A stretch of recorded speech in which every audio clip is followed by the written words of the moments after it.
الرحیم رب اشرح لی صدری ویسر لی امری واحلل عقدۃ من لسانی یفقہوا قولی۔ الحمدللہ شادی کا موقع خوشی کا موقع ہوتا ہے، لیکن اس کے ساتھ ساتھ آئندہ زندگی میں انسان کے اوپر بہت سی ذمہ داریاں بھی آتی ہیں۔ عام طور پر یہ دیکھا گیا ہے کہ شادی کے بعد کچھ دن تک تو بچیاں خوش رہتی ہیں، سسرال والے بھی خوشی سے آؤ بھگت کرتے ہیں، لیکن آہستہ آہستہ بعض اوقات مشکلات بھی پیدا ہو جاتی ہیں۔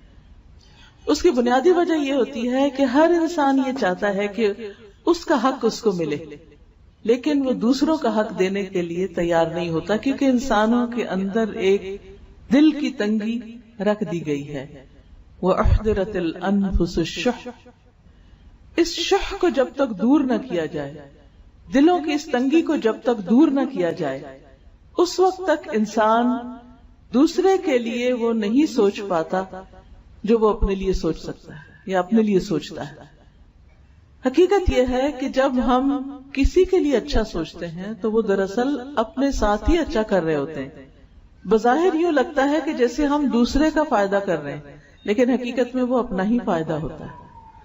قرآن مجید میں اللہ تعالیٰ فرماتے ہیں ان احسنتم احسنتم لانفسکم، اگر تم نے اچھا کیا، احسان کا رویہ اختیار کیا، نیکی کا رویہ اختیار کیا، احسنتم لانفسکم، تو تم نے اپنے ہی نفسوں کے لیے، اپنے ہی ذات کے لیے اچھا کیا، یعنی اس کا فائدہ پورے کا پورا خود تمہیں کو ملے گا، اور وہ فائدہ انسان کو دنیا میں بھی ملتا ہے اور آخرت میں بھی ملتا ہے، بشرطے کہ انسان اسے خالصتاً اللہ کی رضا کے لیے کرنے والا ہو، یعنی احسان اور نیکی کو دوسروں کے ساتھ۔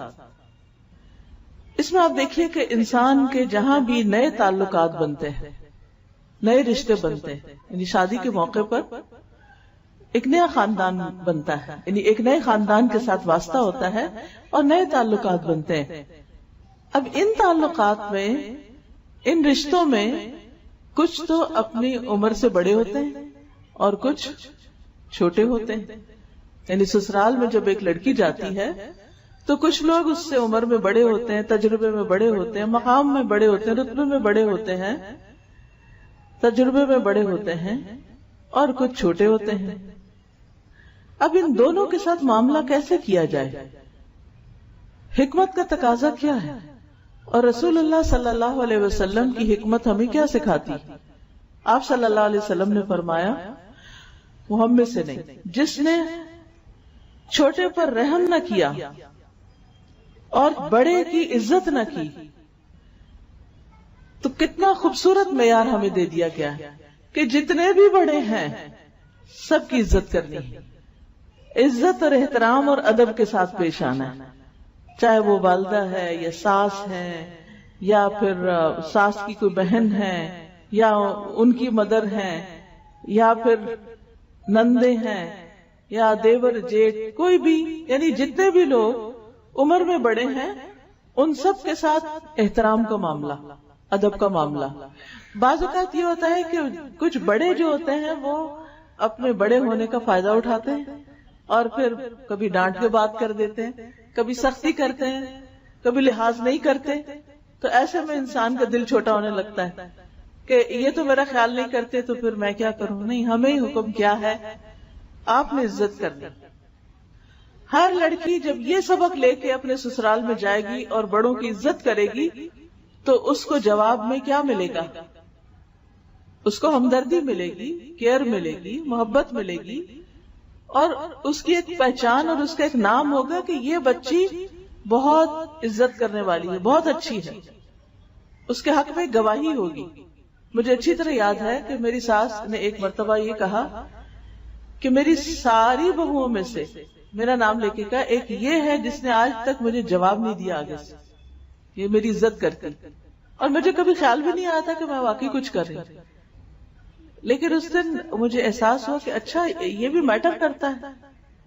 بڑے بعض اوقات بہت پیار سے بات کرتے ہیں، بہت کیئر کرتے ہیں، بعض اوقات بیمار ہوتے ہیں، تھکے ہوتے ہیں، یا کبھی غصے میں بھی ہوتے ہیں، یا کوئی اور بات ہو سکتی ہے، وہ ناراض بھی ہوتے ہیں، کبھی ان کی ناراضگی برحق ہوتی ہے، کبھی ناراضگی ناحق ہوتی ہے، لیکن ہمارا دین ہمیں کیا سکھاتا ہے کہ ہم نے ان کے ساتھ کیا معاملہ کرنا ہے، ادب کا، احترام کا. ہم نے اپنا فرض پورا کرنا ہے. اور اسی سے پتہ چلے گا کہ ہم واقعی دین پڑھے ہوئے لوگ ہیں. اگر ہر ماں اپنی بیٹی کو یہ نصیحت کر کے بھیجے کہ بیٹا اس خاندان کے سب بڑوں کی عزت کرنی ہے، تو آپ دیکھیں کہ کتنے ہی مسائل صرف اس سے حل ہو جائیں گے.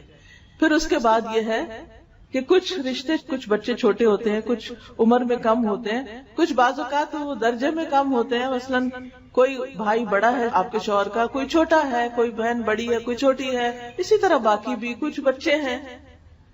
کئی دفعہ ایسے ہوتا ہے جیسے نئی دلہن شادی ہو کر جاتی ہے تو چھوٹے چھوٹے چھوٹے بچے سارے ہجوم کر دیتے ہیں اس پر. کوئی لپسٹک خراب کر دیتا ہے، کوئی کپڑے خراب کرتا ہے، کوئی بیڈ پہ چڑھ جاتا ہے گندے پاؤں لے کے، کوئی کچھ کرتا ہے، کوئی کچھ کرتا ہے.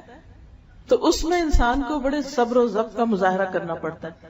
کچھ مہمان تو 2-4 دن میں چلے جاتے ہیں، لیکن کچھ مستقل اسی گھر میں رہ رہے ہوتے ہیں، یعنی کمبائنڈ فیملی سسٹم ہوتا ہے. ان بچوں کو روز دیکھنا پڑتا ہے، روز برداشت کرنا پڑتا ہے. تو وہاں کیا کرنا چاہیے؟ وہاں پھر نبی صلی اللہ علیہ وسلم کا یہ حکم ہے، چھوٹوں کے اوپر رحم، سختی کا معاملہ نہیں، شفقت کا معاملہ، سمجھانے کا معاملہ. کیا کہہ کے اگنور کر سکتے ہیں، درگزر کر سکتے ہیں، کوئی بات نہیں، چھوٹے ہیں نا، چھوٹے ایسے ہی ہوتے ہیں. میں تو بڑی ہوں نا، یعنی وہاں اللہ نے آپ کو بڑا بنایا تھا، آپ بڑے بن کے رہیں. اور بڑے بننے کا مطلب تکبر کرنا نہیں، بڑے بننے کا مطلب چھوٹوں کے ساتھ شفقت اور نرمی کا سلوک کرنا ہے. تو اس سے آپ دیکھیے کہ بچہ بچہ آپ سے محبت کرنے لگے گا. اور یہی آپ کی کامیابی ہے کہ آپ ہر بچے کو امپورٹنس دیں، اریٹیٹ نہ ہو کہ یہ بہت شور کر رہی، بہت باتیں کر رہی، بہت بدتمیز ہے، یہ ایسے ہیں، یہ ویسے. نہیں، آپ ان کے دل جیتیں، آپ ان سے محبت کریں، وہ سارے آپ کے پیچھے لگ جائیں گے. آپ ان کو کہانیاں سنائیں، آپ ان کی پسند کی کوئی کھانے کی چیز دیں، آپ ان کا حال پوچھیں. ان کو کوئی تکلیف ہو، چوٹ لگ جائے، کچھ ہو جائے، آپ کیئر کرنے والے ہیں. آپ سمجھیں یہ میرا فرض ہے. تو دیکھیں کیسی محبت پیدا ہوتی ہے. آپ ان کو گلے لگائیں، آپ ان کو پاس بٹھائیں، آپ ان کے چھوٹی بچیاں ہیں تو کسی کو لپسٹک لگا دیں، کسی کو کچھ کر دیں، تو آپ دیکھیں گی کہ وہ آپ کی گرویدہ ہو جائیں گے. تو جس لڑکی کے گواہ بڑے بھی ہوں اور چھوٹے بھی ہوں، دونوں طرف کی گواہی بھی بہت اچھی ہے، تو آپ خود سوچئے کہ اس کی کیا ناموری ہوگی، اور اس کا اس گھر میں کتنے قدم جمیں گے، اور کتنی برکت ہوگی، اور کتنا اس کے لیے آگے بڑھنے پھلنے پھولنے کے مواقع ہوں گے. لیکن اگر بچیاں یہ رویہ لے کر جائیں کہ ہمارا حق اور ہماری پرائیویسی اور ہمارا یہ اور ہمارا وہ، سارا وقت اپنے ہی بارے میں سوچتے رہے، اور اگر وہ سب کچھ نہ ملے جو وہ ایکسپیکٹ کرتے، تو پھر سوائے فرسٹریشن کے حاصل کچھ نہیں ہوگا. اب نہ آگے کا راستہ رہتا ہے، نہ پیچھے کا، نہ وہاں دل لگتا ہے، نہ پیچھے جا سکتے ہیں ماں باپ کے گھر، کیونکہ وہاں رہنا بھی مشکل ہے. شادی کے بعد اگر لڑکی ماں باپ کے بھی گھر آتی ہے تو وہ گھر اس کے لیے ویسا نہیں ہوتا. یہ بھول ہوتی ہے کہ ہم اپنے ماں باپ کے گھر بڑی عیاشی کرتے تھے، اور اس دھوکے میں لڑکیاں کہتی چلو واپس چلتے ہیں، جا کے پھر وہ عیاشی کرے. اب وہ بات نہیں رہتی، اب ویسا نہیں رہے گا، ہر چیز بدل چکی ہے. اس لیے سوچ سمجھ کے واپسی کا راستہ اختیار کیا جائے، اور اس گھر میں جگہ بنانے کی کوشش کی جائے. اور جگہ بنانے کے لیے، ایک مقام پانے کے لیے کچھ قربانی کرنی پڑتی ہے، کچھ صبر کرنا پڑتا ہے، کچھ اپنے دل پہ جبر کرنا پڑتا ہے. پھر اسی طرح پہلے بھی بات ہوئی کہ انسان جب کسی کے ساتھ احسان کرتا ہے تو دراصل وہ اپنے ساتھ کر رہا ہوتا ہے. اس کی ایک شکل یہ ہے، حدیث میں آتا ہے، حضرت ابو امامہ کہتے ہیں کہ میں نے رسول اللہ صلی اللہ علیہ وسلم کو ارشاد فرماتے ہوئے سنا، دوسروں کے ساتھ احسان کرنے سے آدمی بری موت مرنے سے بچا رہتا ہے. یعنی ایسے انسان کا خاتمہ اور انجام اچھا ہوتا ہے، یعنی ایمان پہ خاتمہ ہوتا ہے، حادثاتی موت سے محفوظ رہتا ہے. اور دوسری نصیحت آپ نے کیا فرمائی؟ پوشیدہ صدقہ کرنے سے اللہ کا غصہ بجھتا ہے. تیسری بات آپ نے فرمائی، اور رشتہ داروں کے حقوق ادا کرنے سے عمر میں برکت ہوتی ہے. اب آپ دیکھیے کہ یہ اصول گھر سے باہر کے لیے تو ہے ہی، اپنے گھر کے اندر اپلائی کرنے کے لیے. احسان کیا ہے؟ احسان ہے کسی کے ساتھ نیکی کرنا، اچھا کرنا. بعض اوقات اس کے ساتھ تو ہم اچھا کرتے ہیں جو ہمارے ساتھ اچھا کرتا ہے، لیکن جو ہمارے ساتھ اچھا نہیں کرتا ہم اس کے ساتھ اچھا نہیں کرتے، مقابلے پہ آ جاتے ہیں. شیطان ہمیں بلوا دیتا ہے کہ اس اچھائی کا فائدہ ہم ہی کو ملنے والا ہے، لہذا کوئی ہمارے ساتھ اچھا نہ بھی کرے پھر بھی ہم نے اس کے ساتھ اچھا کرنا ہے، یہ سوچ کے رکھنا ہے میں نے تو اچھا ہی کرنا ہے. وہ نہیں کرتا، اس کا معاملہ اس کے رب کے ساتھ، مجھے اچھا کرنا ہے.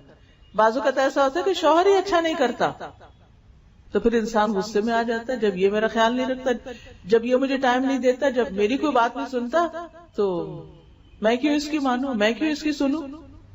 تو جواباً ہم بھی ناراض ہونا شروع ہو جاتے ہیں. نتیجہ کیا ہوتا ہے؟ دنیا بڑھتی چلی جاتی ہے.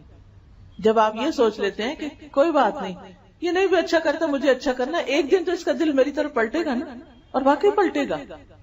بس صبر کا امتحان ہے، تھوڑے دن کی بات ہے. کیونکہ عموماً کیا ہوتا ہے کہ لڑکی دوسرے گھر میں نہیں جاتی ہے، وہ سب لوگ پہلے سے آپس میں ایک دوسرے سے بہت مانوس ہوتے ہیں، اور کچھ گھروں کا آپس کا جو نیٹ ورک ہوتا ہے وہ بڑا اسٹرانگ ہوتا ہے. وہ آپس میں بیٹھتے ہیں، ہنستے ہیں، کھاتے ہیں، پیتے ہیں. اور یہ جو نئی لڑکی گئی ہوتی ہے وہ بس منہ ہی دیکھتی رہتی ہے کہ یہ کیا ہو رہا ہے، کوئی مجھے بھی توجہ دے، کوئی میری بھی بات سنے، مجھے بھی اپنا بنائے. لیکن وہ وقت ابھی دور ہے کہ جب آپ اس سب میں گل مل جائیں گے.